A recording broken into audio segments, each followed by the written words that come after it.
All right. Good morning, folks. Welcome in. It's the coffee run. Not the coffee run. It's the House Edge Live. My oh my. It's only been a month since I changed the name of the show, right? Anyway, here we are. It's a Monday here in Wenatchee, Washington, and it is brutal out there again. Boy, we crossed the line. We thought over the weekend. If you've been following my show, you know the situation over here. We got these fires everywhere, like surrounding our town, basically.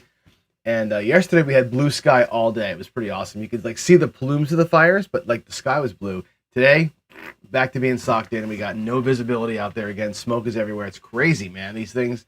We just need like one little storm to come through and kind of help the guys out.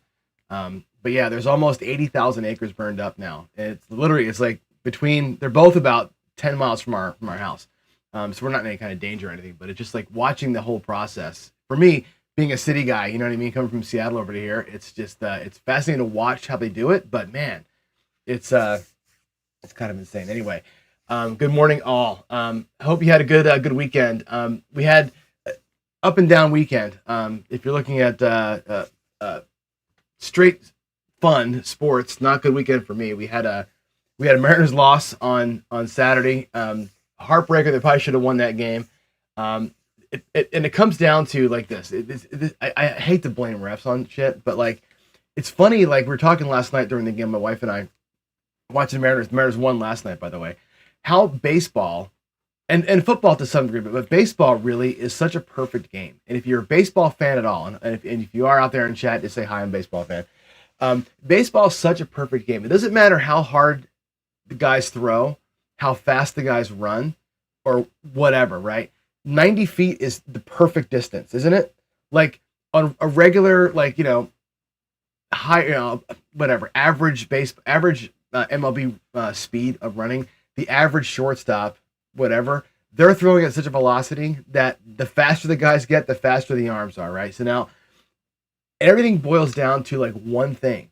And if you watch the Mariners game, and there was a ton of baseball the last 4 or 5 days, but there was a pitch in this game where we were up and our whatever, the umpire blew a call. It was like literally a whole ball inside the little square thing, a whole ball inside of it, calls it a ball, right? Should have been strike 3 out of the inning. Our pitcher, does the hat thing. He's all pissed off. Next pitch, boom, 2-run shot, right? It's just like that razor thin that the game is built on. It's amazing how one pitch, one FU, internally blows the whole thing. And it happened again last night. In the Eagles game, it happened. You watch that game, and boy, it comes down to one missed call. And again, not blaming the refs, but one missed call, game over, right? It all boils down to one piece of perfection, and the whole thing just goes to hell in a handbasket. And that's what happens, right? These everything is so close. The margins are razor thin. That's why, I look at like the betting lines. How can Vegas get all these games right? It's not because they're on the take or anything, but it just the games are so perfect, and the athletes are so perfect. Everything boils down to the tiniest little mistake. Everything is within a field goal or a touchdown or a run for the most part. Blowouts, they happen, but rarely. You know what I mean? Who had over 70 on the Seahawks yesterday? My God, what a game that was.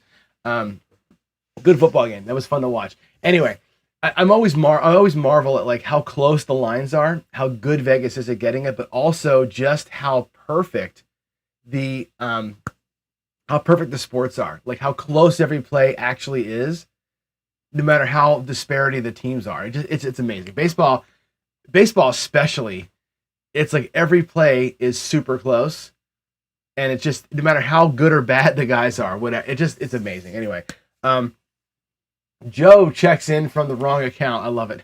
Good morning, Joe. How are you? By the way, great fundraiser on Saturday. I set my alarm. I got up at 6, and then I snoozed one time, so I missed the opening of your show. But I was there from 6:10 all the way till you guys finished up at a little bit past 9 o'clock. I think you raised about almost $2,000 for your brother. Is that right, Joe? About $2K.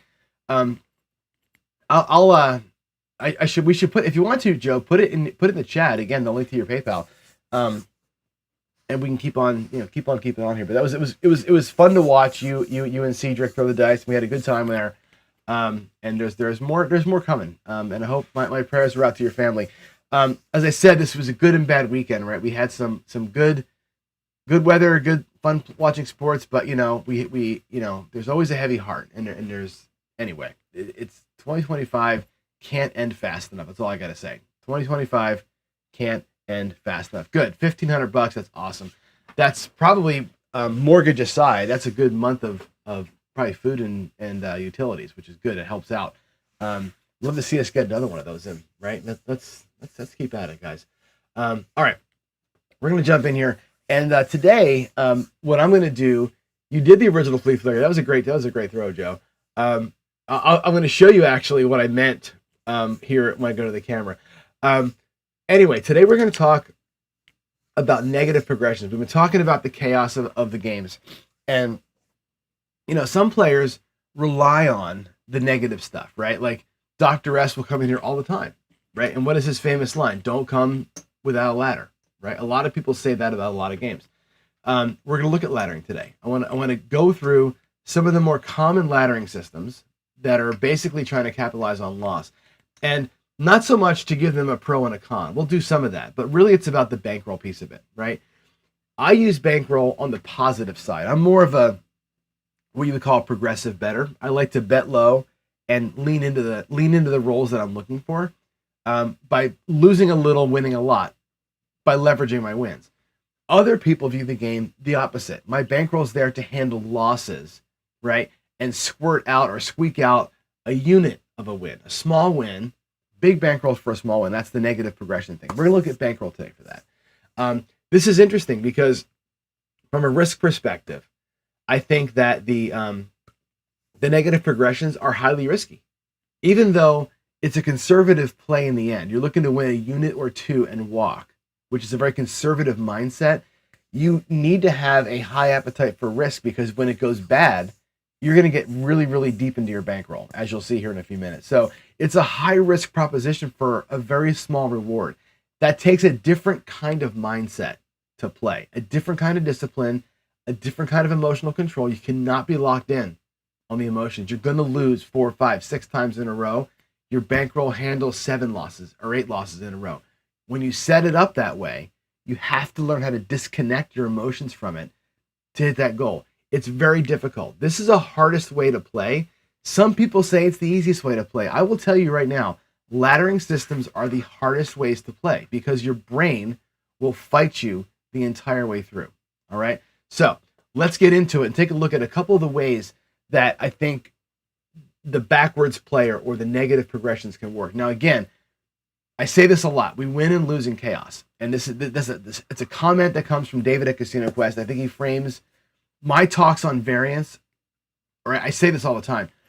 He's framed it in a way that I think makes good sense. You win and lose in chaos. Okay, every roll or every series of outcomes, and I the best way to look at it is in chunks. So a chunk of 36 rolls is too short, but we can look at that in craps, right? 36 craps rolls, you'll almost never, and I say like 0.00001% chance of seeing the exact perfect pyramid with 6 7s and 5 6s and 5 8, whatever.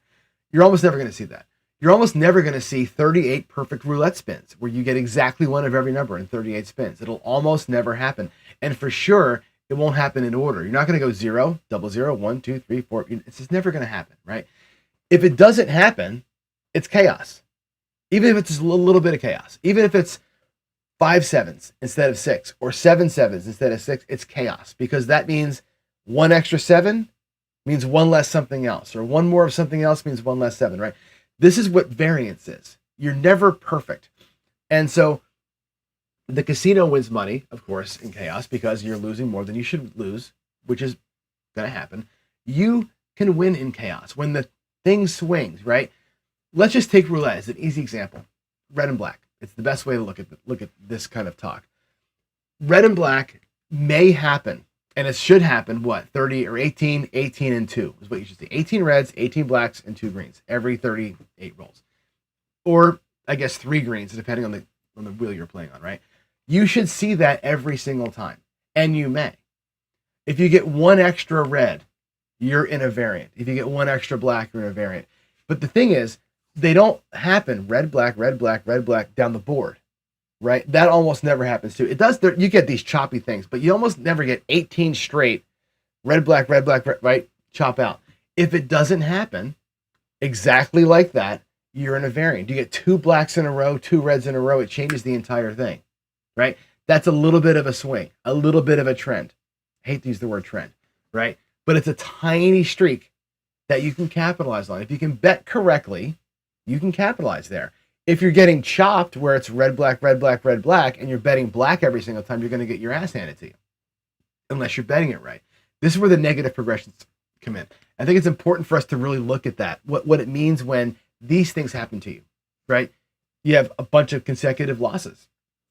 That's where these progressions will work.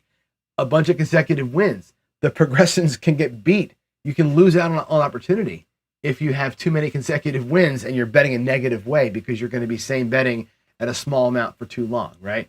But you get beat twice and win one, or lose one and win two, right? These different patterns that happen to you, these different versions of chop, is really where money changes hands. And I think the casino knows that. They bank on that, and they plan for it because they have an unlimited bankroll. They're effectively martingaling you all the time. They have an unlimited bankroll. You don't.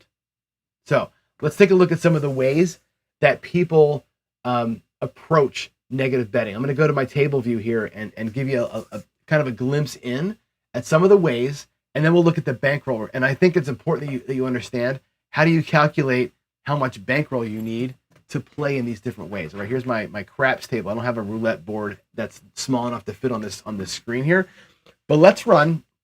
And I'll do the line, because the line is just the easiest place to put the money. Actually, my camera keeps refocusing stuff, but we'll put our money in here, and I'm just going to do a pretend series of losses, and we're going to look at the different ways that people play these things. Okay, so there's a setting on my camera that's making it. Hold on, I gotta change this shit.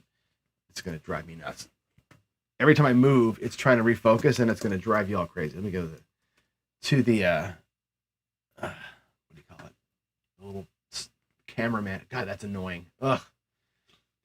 Let's see. Let's go to the image, focus, autofocus. Turn that shit off. Okay, there we go. Autofocus is off now.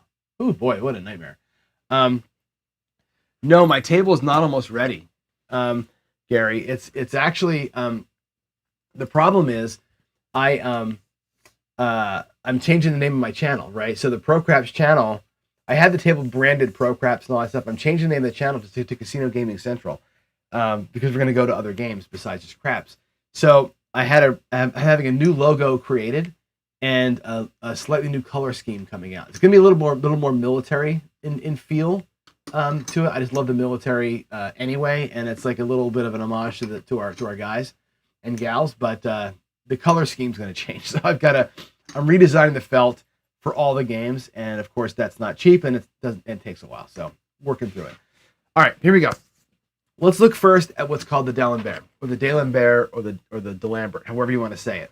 I say D'Alembert. Anyway, this is the classic. This is the one that Waylon from Waylon's Way Craps works a lot in. Okay, this one is an up as you lose, down as you win kind of a thing. Okay, so there's two real ways to approach it. I'm going to approach it from the base system first, and we'll look at bankroll. And I want to look at, like, for all these things, let's take a look at. We can go to 10 consecutive losses and get an idea of what it looks like bankroll-wise for 10 consecutive losses and give you a sense. Now, I'm going to be playing with green chips here. So I'm actually going to take the other green chips as the ones because I don't have enough of these to do it. So give me a second here. I'm going to make my bank stacks bigger so I can play this out for you. All right, so let's start with a level 1 bet. We're going to lose 10 times, and we're going to look at what bankroll you need to get through it 10 times. Okay, so bet number 1 is a loss. You go up by 1 unit, so you go up to 2 units, and that's a loss. You go to 3. We're gonna lose 10 times and see, or we'll lose 9 times. See what the 10th one looks like. There's 3 units, loss. We'll do 4. You can tell where this is going, right? There's 4 units, a loss. There's 5 units, that's a loss. There's 3, 6. There's 3, 6, 7. I'm almost out of room. There's 4, 8.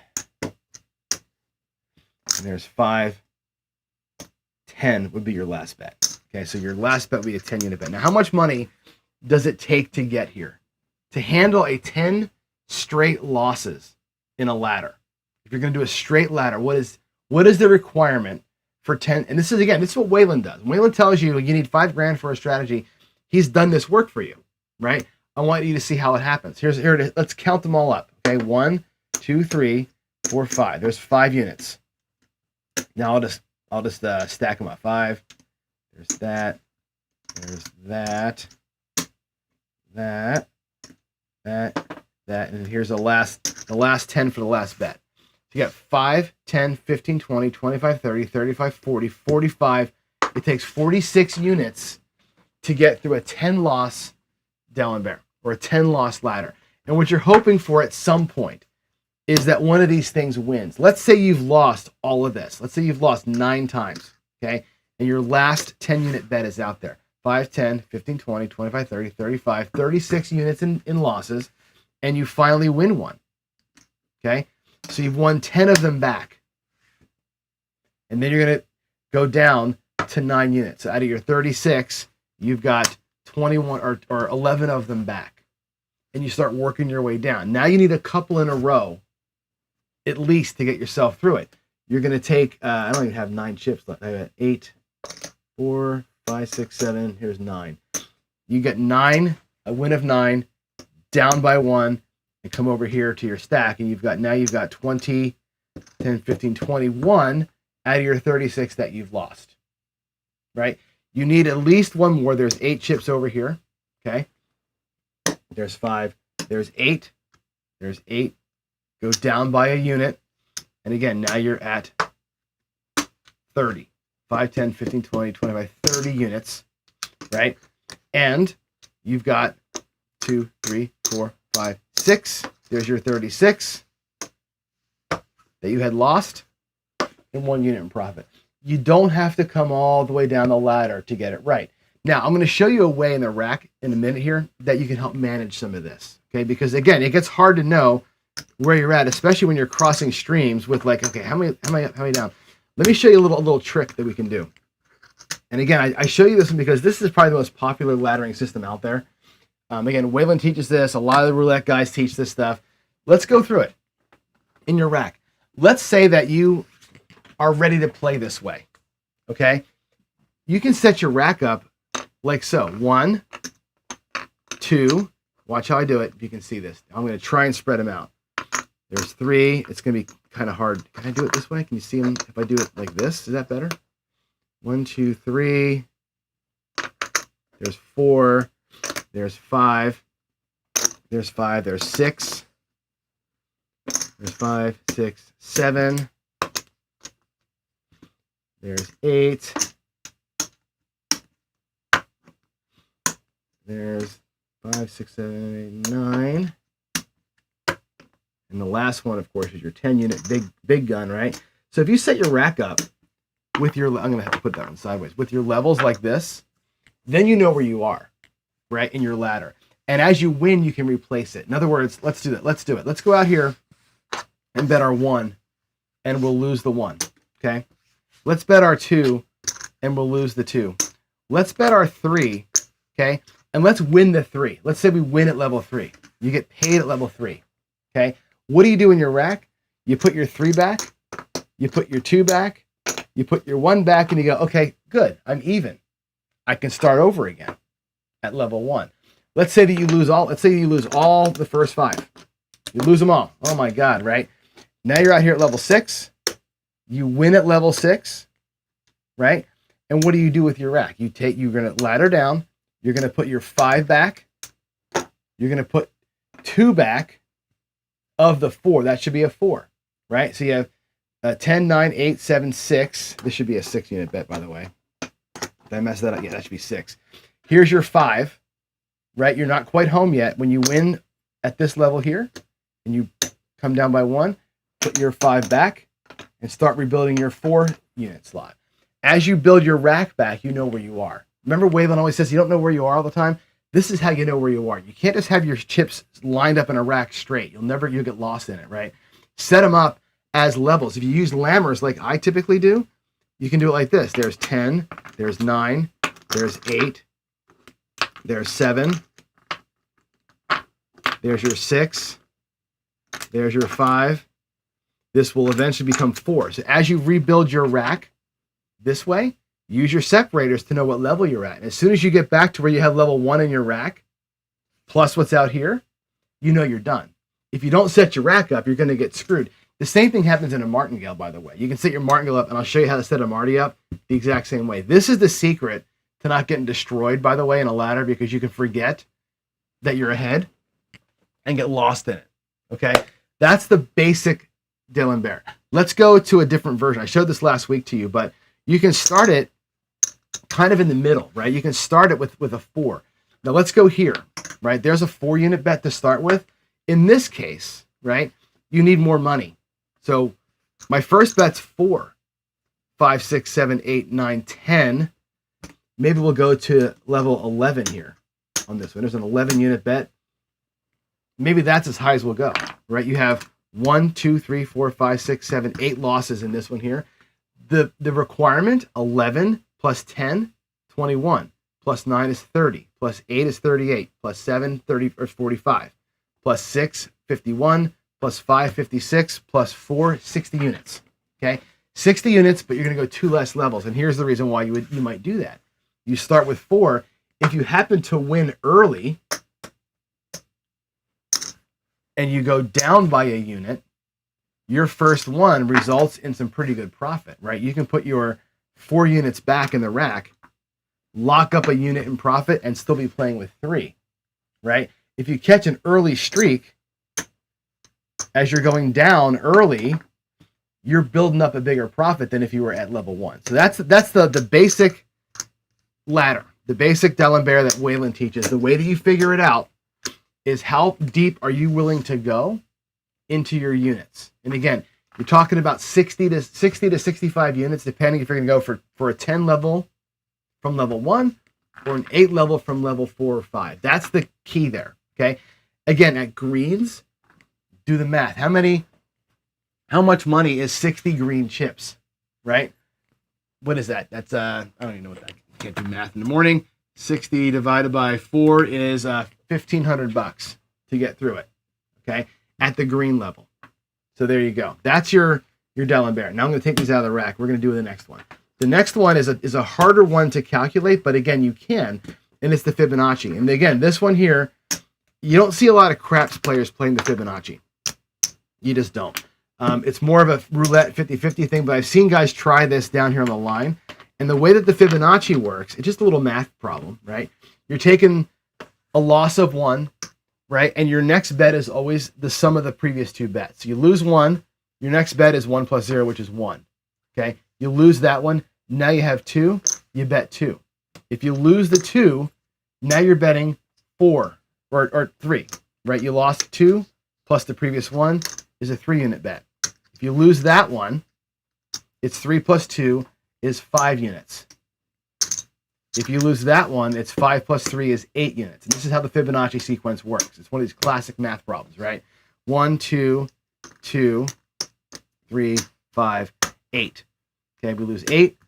4 or 8 plus 5 is 13 units. So there's 10, 5, 10, 13 units.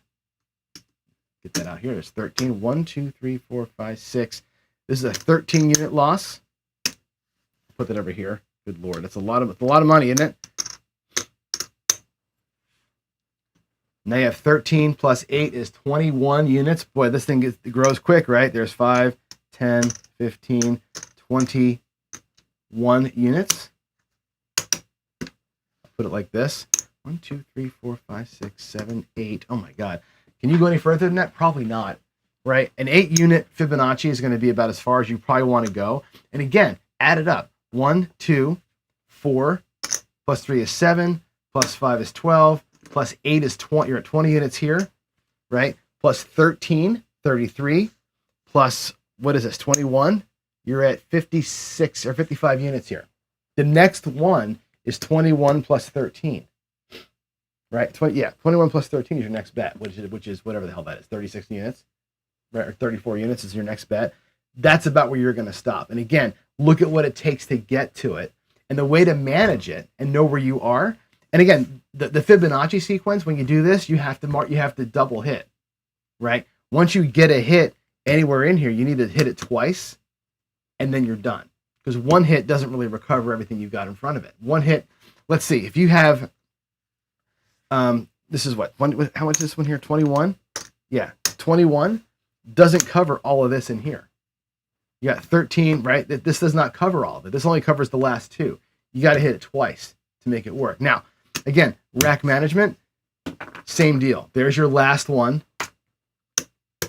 And as you're recovering yourself, when you get the wins, you throw them back in here. And you start rebuilding the sections of your rack to match the loss. Right? So as I come in here, I know I've got a 1, a 1, a 2, a 3, a 5, and 8, right? You kind of bet in this sequence, and you know where you're going to be on the craps table. And again, at roulette, you can do the same thing. You can set them up in piles in front of you so you know where you are. If you're going to be like that, you're going to have 1, 2, 3, probably set it up like this.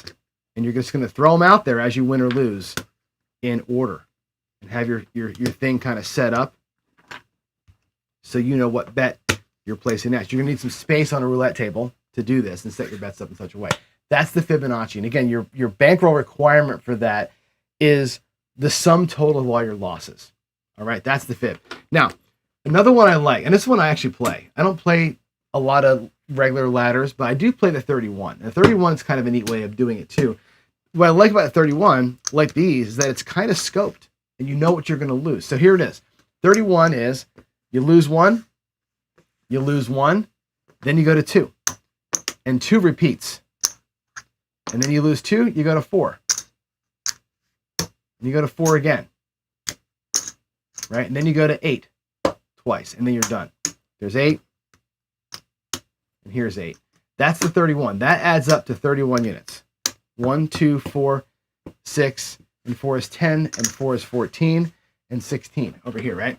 So this adds up to 31 units when it's all said and done. All you're doing in this one is winning twice in a row somewhere. You're going to bet 1 and lose it. Bet 1 and lose it. Let's watch how this works, actually. Let's go put this back in the rack. There's your 8s.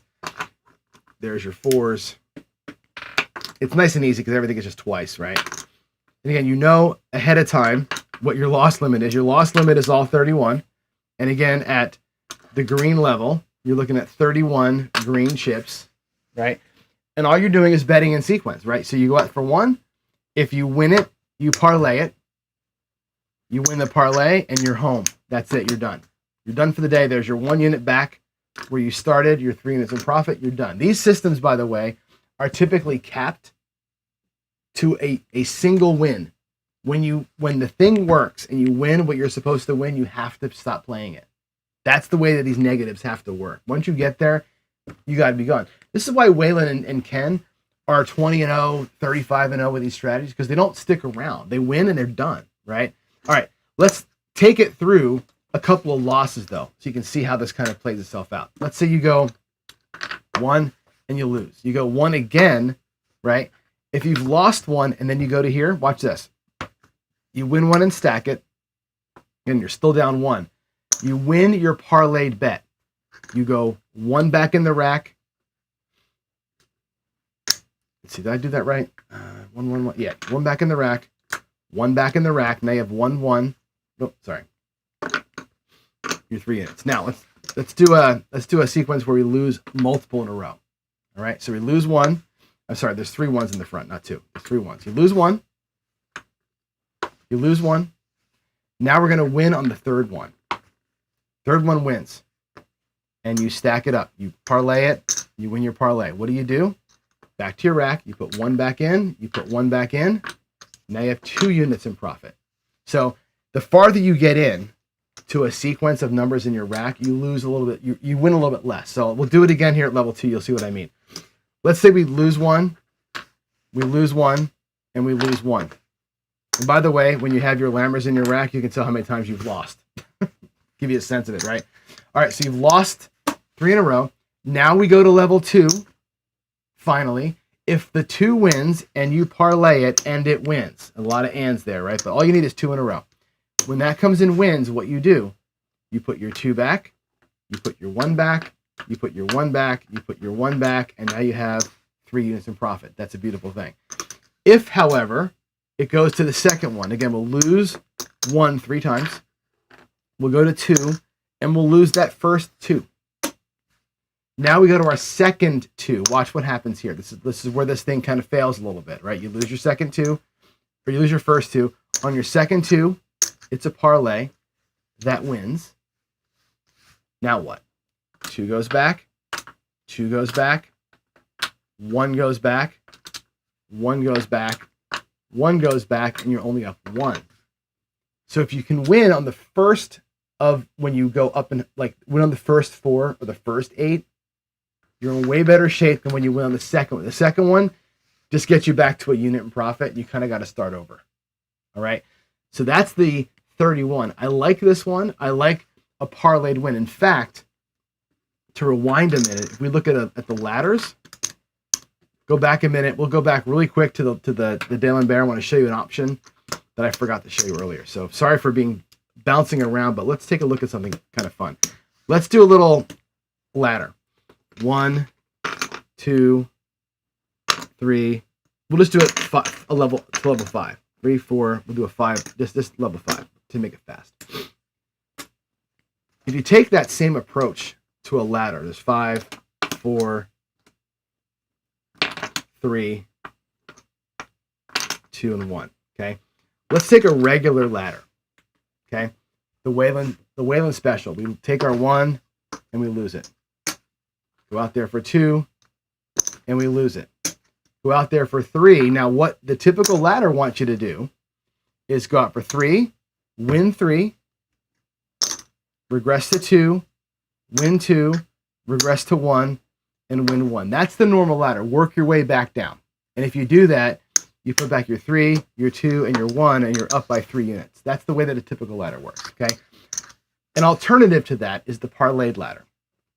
Let's do it like this. Let's go put them all back. There's 3, there's 2, and then there's 1. Okay? Let's say we go out for 1, and we lose it. Out for 2, and we lose it. Out for 3, and we lose it. Out for 4, and we win it. You get the 4-unit win. Okay? You can work your way back down the ladder or pull a John and parlay the damn thing. Put up 8 units. Okay? When 8 units, if you can catch 2 in a row, as you're laddering down, you catch a win, parlay at 1 time, watch the rack. There's 5, there's 4, there's 3, there's 2, there's 1. In just 1 hit, you're up a bunch of units. It'll be different depending on where you were over here, but you're always back to square in 1 hit, right? Parlaying it and getting out of it quicker. So what I find with the ladders is if I'm up level 1, 2, 3, I might work myself back down. Get level 4, 5, you got to get a parlay to win and get out of there. Because you're never going to work your way. Working your way back down is really hard. So I prefer a parlay after level 4, just to try and boost up and getting out of there quicker. All right, so that's those 2. Let's look at one more. Let's look at the Marty. Now the Marty, God, I hate the martingale. But I got to show it to you because people play it. And again, on roulette, this is pretty popular. So let's do a martin. The martingale is the simplest thing in the world. The basic martingale is this. You're going to bet 1 and lose it. Double your bet. Go out for 2. The reason why you go out for 2 is if you win 2, you have 1, 2, 3 units in play. If you win 2, right, you can go 2 back to your rack, your first 1 back to your rack, and now you're a unit in profit. That's a martingale. It's a simple one. It's 1, I'll lammer it up, followed by 2, followed by 3, or followed by 4 rather. You always double your last bet, followed by 8. This is where it gets a little bit shitty, right? Followed by 8, followed by 16. It's going to get hard. 5, 10, 14, 15, 16 units. What's the next one? 32 units, right? 5, 10, 15, 20, 25, 32. That's about as far as most people are going to go. Right? When you see it in your rack, it looks a little different than when somebody says, oh, it's just 2, 4, 6, 8, 10, right? It's a lot different than that, right? 1, 2, 4, 8, 16, 32. And the next one is 64. So to lose 1, 2, 3, 4, 5, 1, 2, 3, 4, 5, 6 times in a row in a martingale, it's 32 plus 16, 48, right? Plus 8 is 56, plus 4 is 60, plus 3 is 63 units, right? Again, all of these are about 60-something units except for the 31. That's only getting 6 losses, 6 levels in. One more level, 64 units, okay? Now, the standard martingale, if you lose this, and this, and you win this giant-ass bet, what your net profit is 1 unit. Okay, and I can show it to you. We're going to lose 1, 2, 4, 8. We'll lose 16 units. All of them. We'll lose all those first bunch of units there, right? When the last one wins, you put the last big-ass bet out. That thing is about 5 inches tall. You take all your losses, it covers your win, plus 1 unit. That's it. All that risk for a maximum win of 1. That's the martingale. That's why it works, because you very rarely see 6, 7, 8 losses in a row, but you can look at the bankroll report. You can lose 60 units if it goes south. Now, an option to the martingale, to make that seem a little bit less shitty to me, is this, the Marty plus 1. So you can lose 1, right? When you lose 1, your normal bet would be 2. I would say go to 3. Add 1 single unit to what it was. There's a 3. If you lose 3, you're going back out there at 6 plus 1, or 7 units. This is a little bit different. If you lose at 7, right, you're going to go out there at 7, 5, 15, 14. 7 times 2 is 14, plus 1, 15 units. If you lose at 15, you go out there at 30, 5, 10, 15, 20, 25, 30, plus 1. Now you're at look at 31 unit bet. Can you imagine?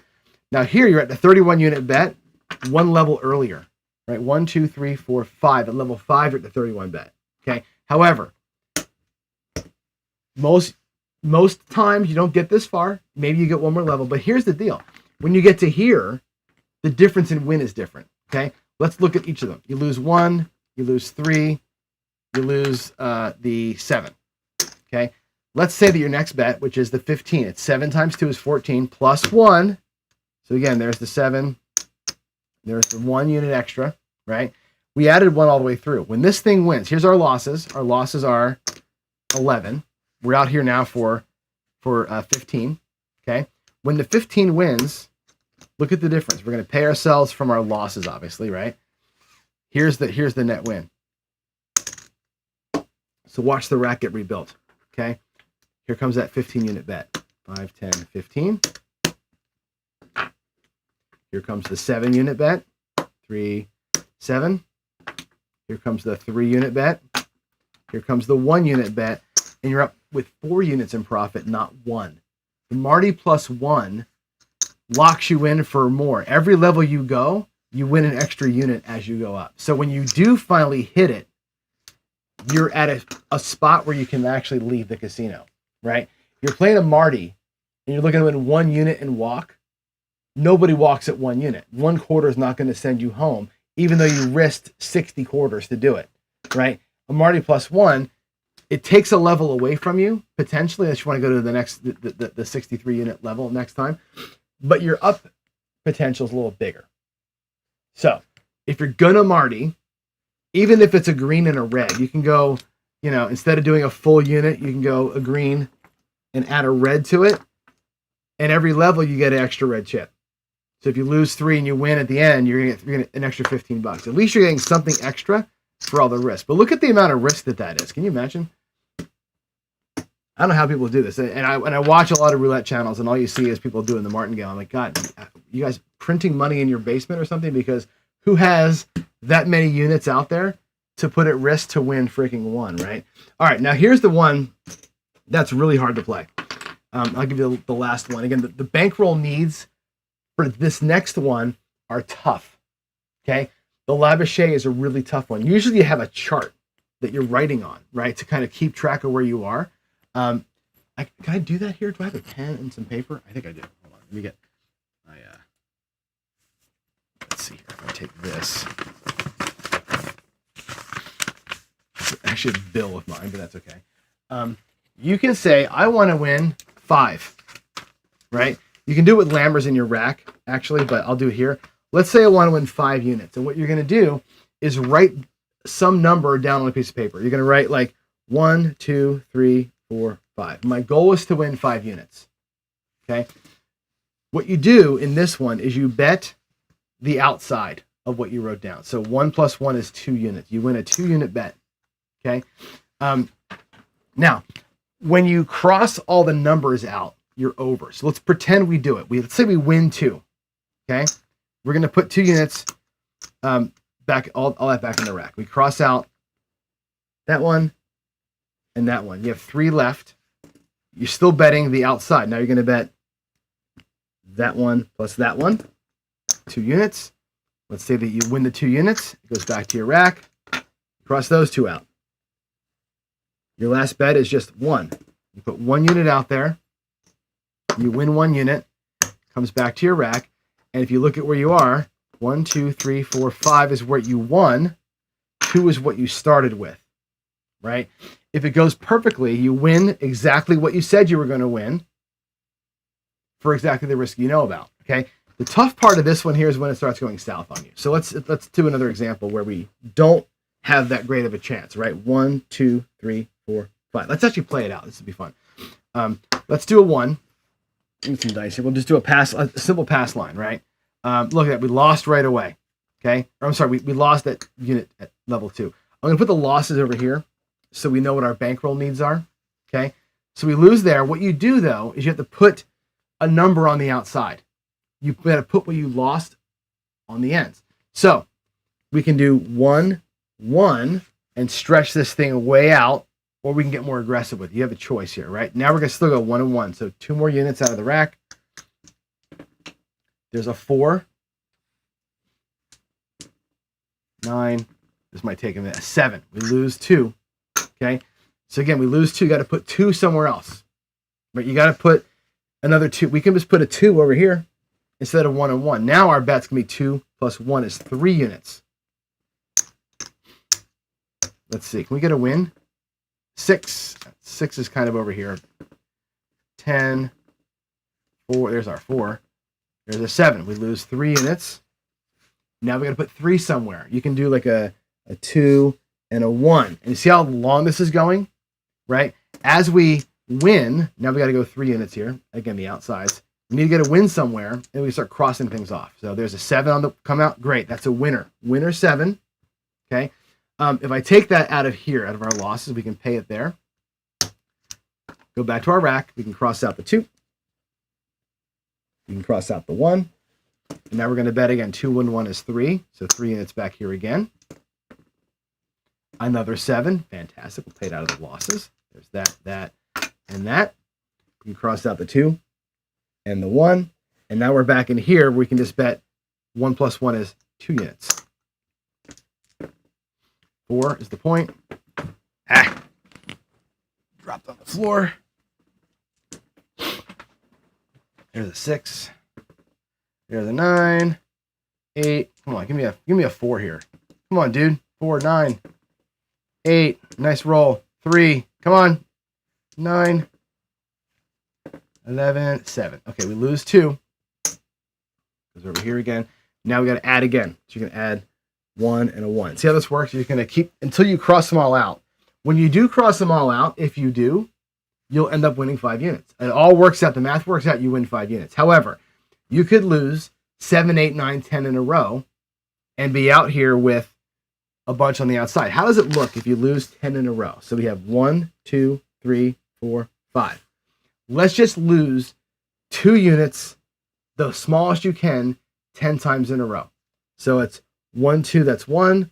1, 2, that's 3. 1, 2, 4. 1, 2, 5. 1, 2, that's 6. 1, 7. 1, 2, 8. 1, 2, 9. 1, to 10 times in a row you lost. That's 1, 2, 3, 4, 5, 6, 7, 8, 9, 10, 15, 16, 17, 18, 19, 20, 21, 22, 23 units. If you add one at a time on the ends. If you get more aggressive and you do twos every so often, you can reduce the number of wins you have to get.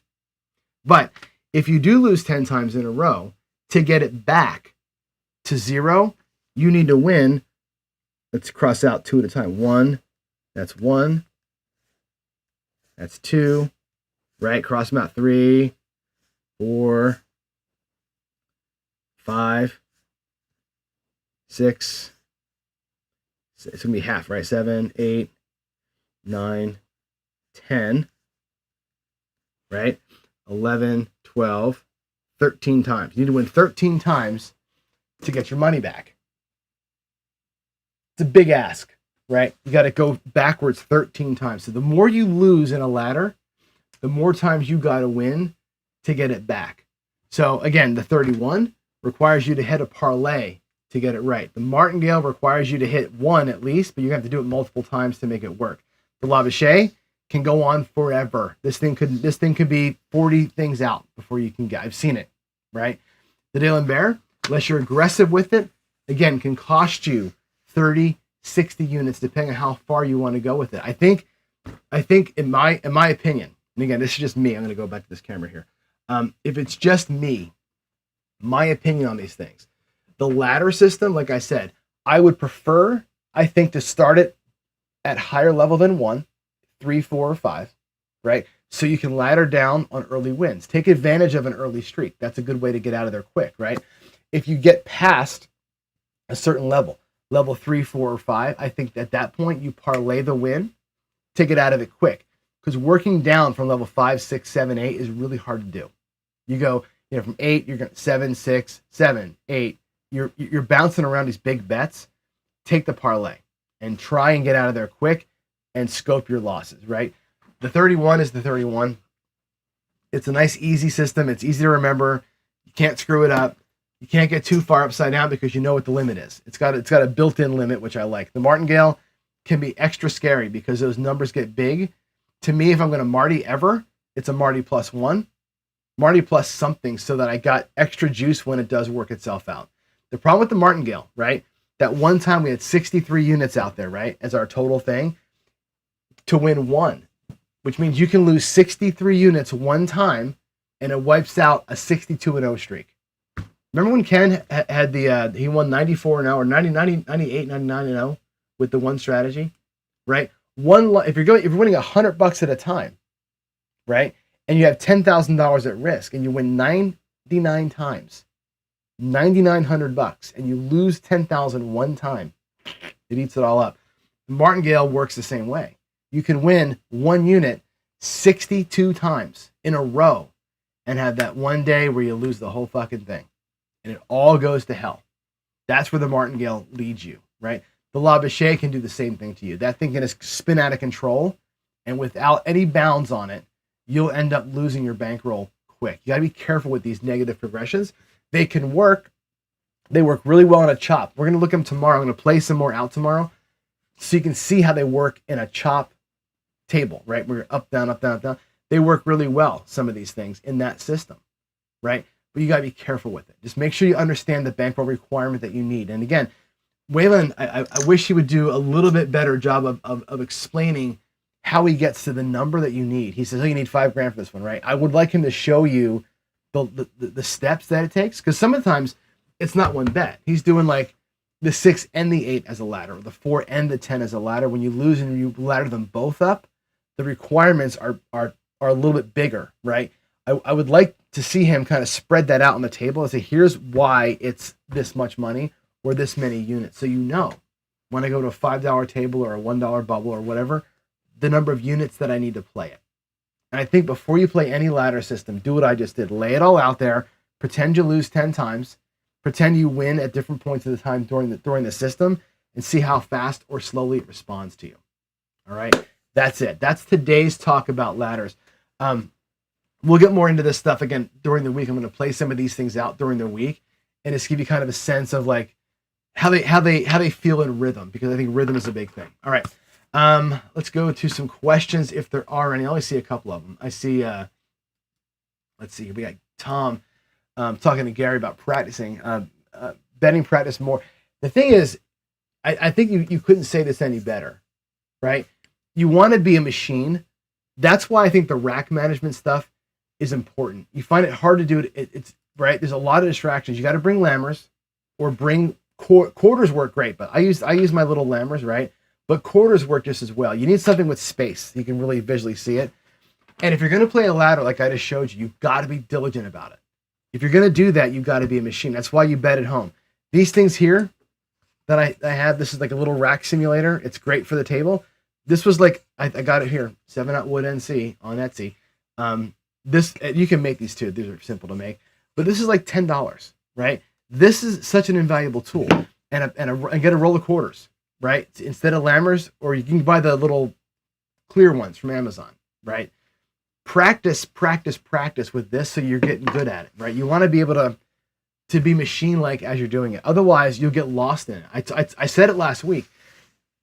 When you're on a complicated pressing pattern, like a 1-3-2-4 or like a press regress kind of thing, you can get lost really quick with where your bets are. Even if you think you got plugged in with the distractions, lights, sounds, people, you can get lost really quick with where you are in that rack. So that's why I preach it. Use the lammers, right? Use something to practice separating, keeping your stuff clear so you know what your next move is. If I'm going to go from, if I'm going to press my 6 and I need 4 white chips, you can bet your ass I got 4 white chips sitting right in my rack, right? And if I do my rack, 4, 5, 6, 8, 9, 10, and I have all my next, if I have to, here's my dollar for the VIG on the 4 and 10, it's just sitting there, right? So when that thing rolls, it's the dollar comes out, I'm ready for it, right? I practice being ready for my next bet here all the time. Not just because I have a show. I do it when I practice, right? I literally work my rack like I work it in the game because I don't want to make any mistakes, right? Now, I'll get beat, right? Because the dice will beat you, but I don't beat myself by making a mistake in the rack. I never do that because I'm always with it, all right? So there you go. Love y'all. I got to get out of here. Waylon says be satisfied. Walk earlier than later. Again, it's really hard to get up. It's really hard to be up over the casino in any strategy.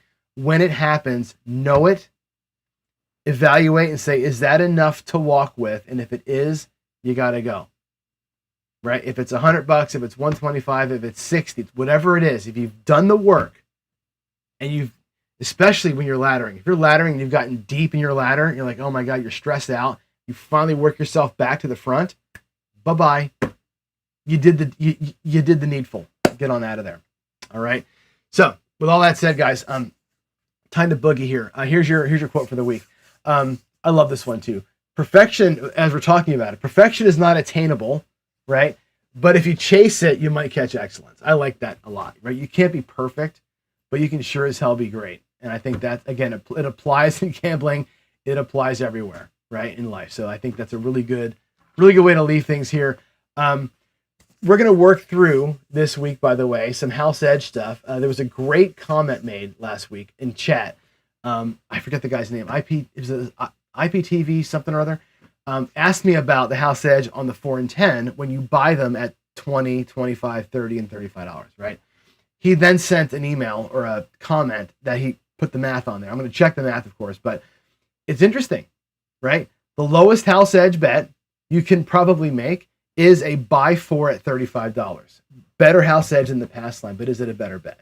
Is it low House Edge versus the odds of winning? Which one do you choose, right? House Edge is not always the answer. Is the short term there. All right. So as we leave here, don't forget that we have some raffle items up still at crapsforthecure.com. I'm going to leave these open till the reserves are hit. We have 2 tickets to Absinthe. Tickets are worth $600 each. Your raffle ticket's $50.